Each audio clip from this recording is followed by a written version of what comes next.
If you're a dropper, then trust me, this is the only video that you need to watch.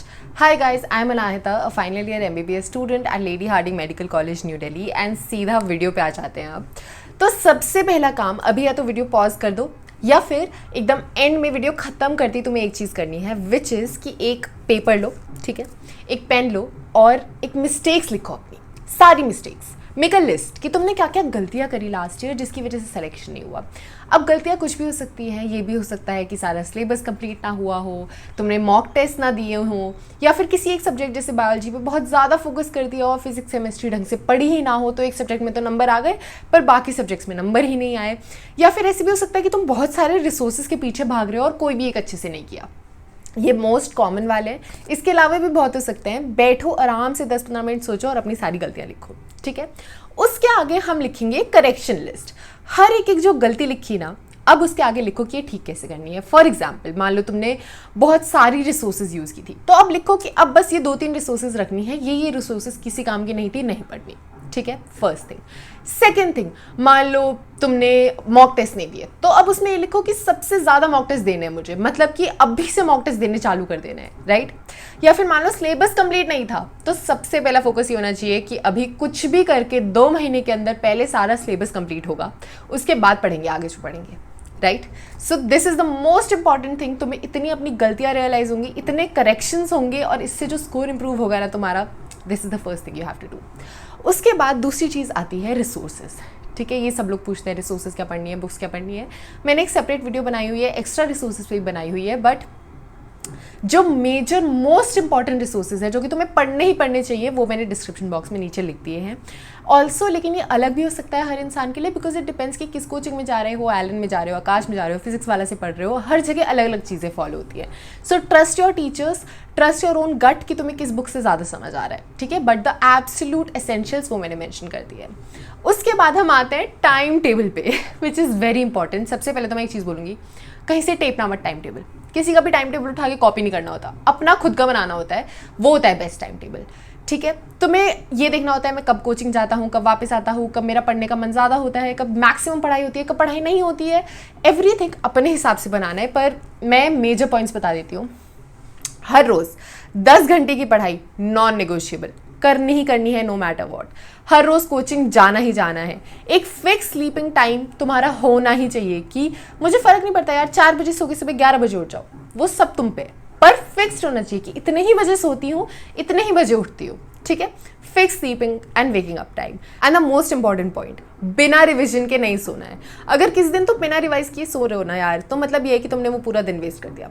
इससे अच्छा तो पढ़ते ही नहीं कुछ उस दिन। तो 1 घंटा रिविजन का रखना ही रखना है। बट ऑल्सो मैंने एक खुद का टाइम टेबल बना के, जो लोग रात को पढ़ते हैं और जो लोग सुबह पढ़ते हैं, ऑल्सो अभी से लेके तुम्हें एंड तक कितना कितना सिलेबस, क्या क्या कैसे कैसे पढ़ना चाहिए, वो सारी चीज़ें, इन सब चीज़ों का टाइम टेबल बना के अपने टेलीग्राम चैनल पे डाल रखा है।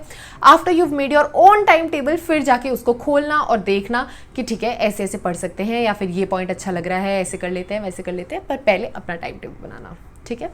टेलीग्राम चैनल का लिंक डिस्क्रिप्शन बॉक्स में है। नाउ मूविंग ऑन, एक बहुत गोल्डन पॉइंट है which I would like to tell you. And यार देखो, ये ना एक रैट रेस है, तुम्हें कुछ ऐसा करना है जो बाकी लोग नहीं कर रहे, तब निकलोगे और उससे आगे, राइट। सो ड्रॉपर्स को एक बहुत फ़ायदा होता है, तुमने एटलीस्ट 50% सिलेबस पढ़ रखा होगा, 50 नहीं तो 40 पढ़ रखा होगा, 30 पढ़ रखा होगा। मॉक टेस्ट जल्दी देना चालू करो, ठीक है। सबसे बेस्ट मेथड होता है क्वेश्चन से सीखना। जितने ज़्यादा क्वेश्चन प्रैक्टिस करोगे उतना ज़्यादा सीखोगे और ज़्यादा जल्दी सीखोगे। गिव मॉक टेस्ट अर्ली, अभी से एटलीस्ट 2 हफ्ते में एक मॉक टेस्ट दे दो, फुल सिलेबस, ताकि तुम्हें पता चल जाए क्या क्या पॉइंट वीक है, क्या चैप्टर्स बिल्कुल नहीं आते, क्या पढ़ना है क्या नहीं पढ़ना है। आंसर्स देख देख के इतना सीख जाओगे यार। तो मॉक टेस्ट देना is very important and a very useful thing you can do. अब हम आते हैं एक बहुत मेजर इशू पे, विच आर फैमिली इशूज़, कि पेरेंट्स सपोर्ट नहीं कर रहे हैं, या फिर उनको तुम डिसअपॉइंटमेंट लगते हो, उनको लगता है कि वैसे पेपर निकलेगा नहीं, वो तुम्हें बोलते रहते हैं पैसे वेस्ट कर दिए सारे, इस साल भी कौन सा क्या ही बन जाओगे, कुछ और ही पढ़ लेते, इससे अच्छा बीएससी कर लेते, एट्सेट्रा। रिलेटिव्स ताने मारते हैं कि ये बनेगी doctor, etcetera etcetera. All of these things, because ये तुम्हारी पढ़ाई को बहुत अफेक्ट करते हैं, इमोशनली भी तुम्हें बहुत अफेक्ट करते हैं, मेंटली अफेक्ट करते हैं। So in all of these things यार बेस्ट मेथड तो ये होता है कि जैसे मेरे बहुत सारे फ्रेंड्स हॉस्टल्स में रहते थे, आकाश का अपना हॉस्टल था, वो वहाँ पे रह लेते थे, एलन का हॉस्टल है, कोटा में हॉस्टल्स हैं. So if your parents give you permission to do that, amazing. But if they don't, there is one trick you can do. एक मोटिवेशन नोटबुक रखो.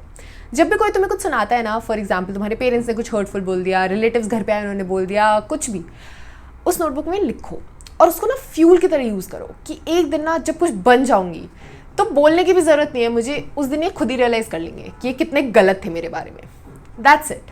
इस चीज़ को एक मोटिवेशन की तरह यूज़ करो. बहुत हेल्दी मेथड नहीं है, थोड़ा सा टॉक्सिक मेथड है, but it really works. And सही में तुम्हें जब नींद आ रही हो ना और पढ़ने का मन ना करो तो उठा के वो कॉपी देख लेना, अपने आप मन करेगा पढ़ने का. So this is one thing that you can do about it. And बहुत लंबा टाइम नहीं है, 1 साल बहुत लंबा नहीं होता, पता भी नहीं चलता कब कट जाता है अगर सही में अच्छे से मेहनत कर रहे हो और चीज़ों पे फोकस्ड हो तो. ठीक है. Now coming to the next point which is in addition to this, healthy outlets, which means अपनी फिजिकल हेल्थ कॉम्प्रोमाइज़ नहीं करनी है. मैंने इतने केसेस सुने हैं जहाँ पे बच्चे बोल रहे होते हैं कि गंदा खाना खाते रहे, हम स्ट्रीट फूड खाते रहे, हेल्थ पे बिल्कुल ध्यान नहीं दिया और फिर बीमार पड़ गए एंड देन फिर तो वो साल गया, फिर 1 साल और ड्रॉप. तो भाई हेल्थ बहुत इंपॉर्टेंट है, which means you have to do 2 things. सबसे पहले तो फिजिकली इंडोर्फिन्स रिलीज कराओ अपने सिस्टम से. हर रोज़ यार 1 घंटा सोसाइटी वाले बच्चों के साथ खेलने चले जाओ, जिम चले जाओ, कुछ भी योगा कर लो, सुबह उठ के डांस कर लो, वीडियोस देख के डांस क्लास ज्वाइन कर सकते हो, बहुत अमेजिंग. रनिंग करने चले जाओ पार्क में, बैडमिंटन खेल लो. इसमें से कुछ ना कुछ, कोई ना कोई एक फिजिकल एक्टिविटी हर रोज़ 1 घंटा करनी ही करनी है. और सबके पास टाइम होता है करने का, 24 में से 24 घंटा कोई नहीं पढ़ रहा. ठीक है. एंड सेकेंडली फूड, हेल्दी चीज़ें खाना प्लीज़, इट्स वेरी इंपॉर्टेंट. घर पे रह रहे हो तो मोस्ट प्रॉब्ली खाओगे ही हेल्दी, बट अगर बाहर रह रहे हो, हॉस्टल में रह रहे हो, please take care of what you are eating. Please take care of it because you don't know, 1 महीने का भी बैकलॉग उसको हटाने में ना 3 महीने लग जाते हैं. So please take care of your health. Now the 6th point, the mindset. What should be the mindset of a dropper? What is the way in which you should think? क्या चलना चाहिए तुम्हारे दिमाग में? सबसे पहले तो embarrass होना बंद करो, खुद पे डिसअपॉइंट होना बंद करो. तुम्हारे पास एक एडवांटेज है यार, और बच्चों के कंपैरिजन में एक एडवांटेज है, तुम्हें उनसे बहुत ज़्यादा आता है, तुम्हें उनसे ज़्यादा आता है. तुमने एक चीज़ एक बार ऑलरेडी पढ़ी हुई है, तुम्हारे लिए वो ईजी है, दूसरे लोग पहली बार पढ़ रहे हैं. Second, you have so much time. नहीं है लोगों के पास, जो स्कूल जा रहे हैं उनके पास नहीं है वो टाइम, वो थकते भी हैं वहाँ से आके. You have all of those advantages. तुम ऑलरेडी एक एडवांटेज पे हो, उसको यूज़ करो, अपना एक्स्ट्रा टाइम यूज़ करो. सारी वो जो गलतियाँ करी हैं उनको सुधारो. तुम्हें पता है ऑलरेडी कि पेपर कैसा होता है, स्ट्रेस कितना होता है, क्या गलतियाँ होती हैं मुझसे, उन सबको ठीक करो. You have an advantage, you are lucky, you are not खुद के बारे में डिसअपॉइंटेड और गंदा फील करने की ज़रूरत नहीं है. ठीक है. एंड मोस्ट इंपॉर्टेंटली ड्रॉपर्स के लिए सबसे मुश्किल चीज़ ये होती है दैट कंसिस्टेंसी मेंटेन नहीं होती. बिकॉज स्कूल नहीं है ना, रेगुलरली जाना नहीं है, सब कुछ तुम पे है कि तुम खुद कितना पढ़ रहे हो. But consistency is very important, very very important. जो तुमने एक बार टाइम टेबल बना कर डिसाइड कर लिया, चाहे दुखी हो रहे हो, चाहे रो रहे हो, हंस रहे हो, कुछ भी कर रहे हो, वो टाइम टेबल ख़त्म करना ही करना है. कंसिस्टेंसी तुम्हें दूर लेके जाएगी, बर्स्ट्स ऑफ एनर्जी नहीं लेके जाएंगे कि एक दिन बहुत ज़्यादा पढ़ाई कर ली, अगले दिन पढ़ाई करी नहीं, फिर बहुत कर ली, फिर नहीं करी.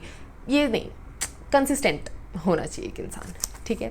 That was it for the video. If you have any other doubts, any suggestions, anything else you want to ask me, anything, please write it down in the comment section and follow for more.